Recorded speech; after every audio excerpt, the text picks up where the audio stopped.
amém? Amém. Amém, amados. Que bom estarmos aqui nesta manhã, não é?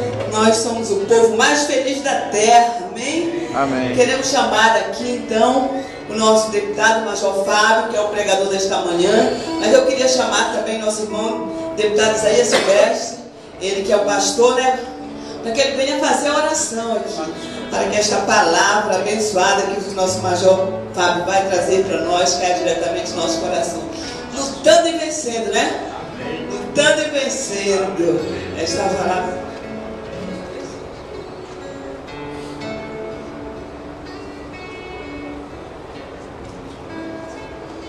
Vamos orar.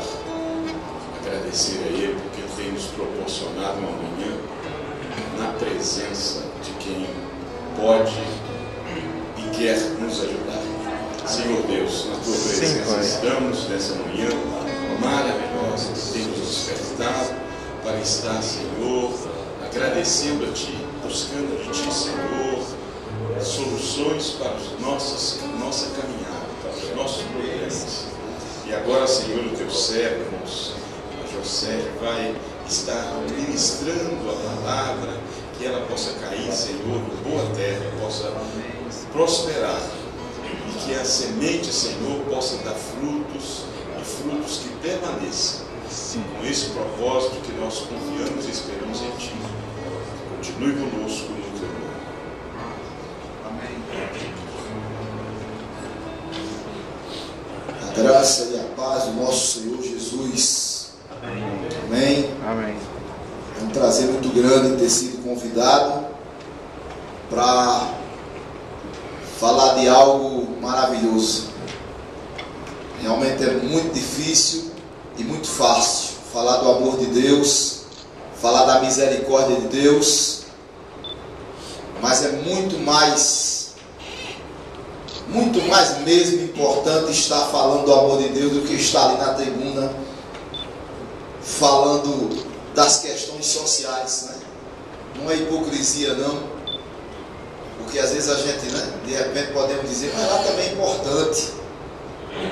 Mas eu digo na minha igreja, olho para o meu pastor, e pastor, muito mais difícil é ser pastor do que ser deputado. E eu gostaria de ser pastor, mas eu não tive a coragem ainda. Pastor João Campos teve coragem para ser pastor e coragem para ser deputado, né? Mas pastor Eurico também. Mas eu não tive a coragem ainda de ser pastor. Eu tive a coragem de ser deputado. Porque na verdade eu gosto de pregar. Mas eu gosto de pregar quando não tem ninguém para pregar. Quando não tem ninguém para pregar, aí pode me escalar, que eu gosto de pregar nesse momento. Quando não tem microfone, quando não tem violão, quando não tem som, quando tem somente uma calçada, né? Quando a gente sente que as pessoas estão prezando o evangelho, mas não tem ninguém. Rapaz, não tem um microfone, não tem um som, aí pode me chamar, que a minha pregação vai dar certinho ali naquele instante. Eu gosto de falar alto e eu gosto de falar do amor de Deus. Às vezes a gente é chamado em alguns lugares em que a gente sente que as pessoas precisam. Um dia desse a minha igreja fez um avanço, vamos dizer assim, fomos levar umas cestas básicas. A minha pregação é essa, pastor, é contar a história, eu não sou pregador. Mas nós fomos lá no interior da Paraíba levar umas cestas básicas. E a gente levou, né? O pessoal passando necessidade, chegamos lá no vilarejo. Aí os jovens estavam lá, todos querendo tocar violão, mas não era o tocador oficial. Ele queria tocar violão, mas não era o tocador oficial. E tinha alguns tocadores, mas não tinha caixa de som, né? Às vezes não tinha um som que tinha lá na igreja, o jovenzinho doido para tocar o violão, mas tinha uma calçada lá. Era uma rua, era uma favela, porque as nossas cidades do interior tem favela agora, né? Antigamente não tinha, mas as cidades do interior agora tem favela, tem aquele desordenado, aquele crescimento desordenado, tem pessoas sem emprego, né? Tem pessoas usando droga. Antigamente a gente não via isso, mas hoje nós temos isso.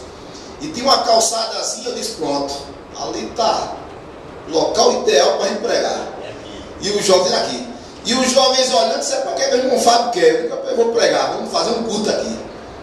E os jovens gostam disso, né? Eu lembro que na minha época de adolescente, ou 16 anos, a gente gostava de fazer isso. Gostava de chamar a igreja, né, para invadir alguns bairros e pregar o evangelho.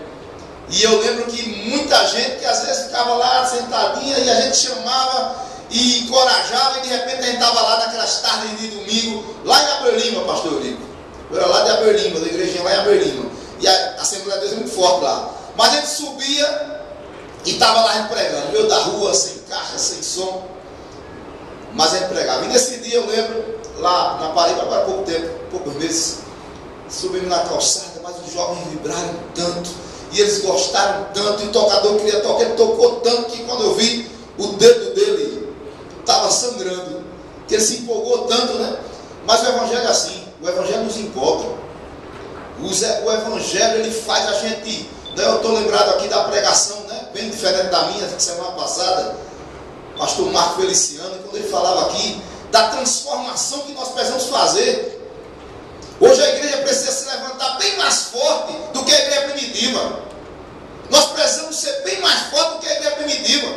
Nós precisamos sair caminhando e as pessoas precisam estar gritando: pastor João Campos, eu quero aceitar Jesus. Irmão Fábio, eu quero aceitar Jesus. Né? A sombra curava, né?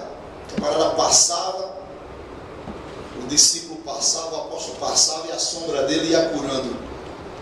A nossa sombra, onde nós passarmos agora, ela tem que causar o mesmo impacto que era causado naquela época.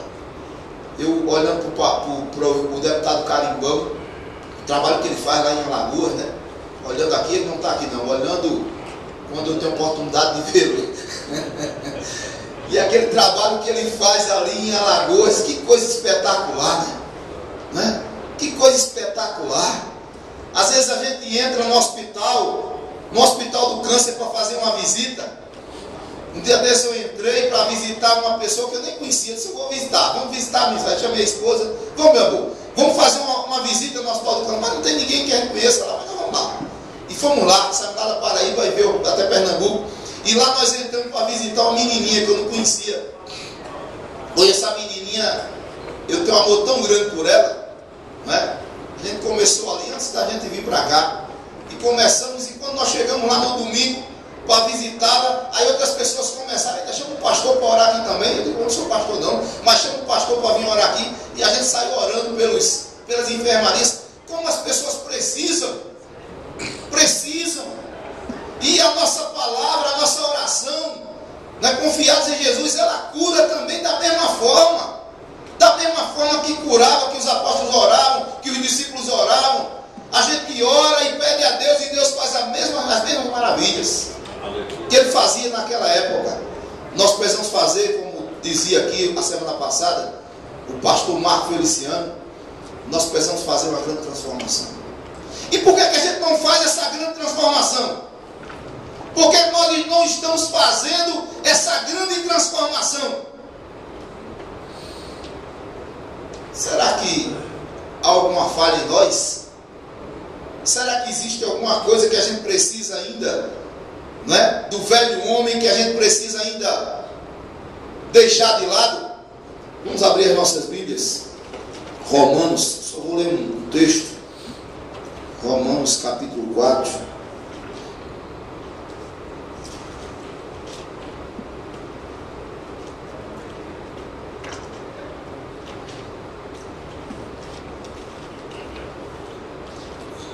Romanos 4.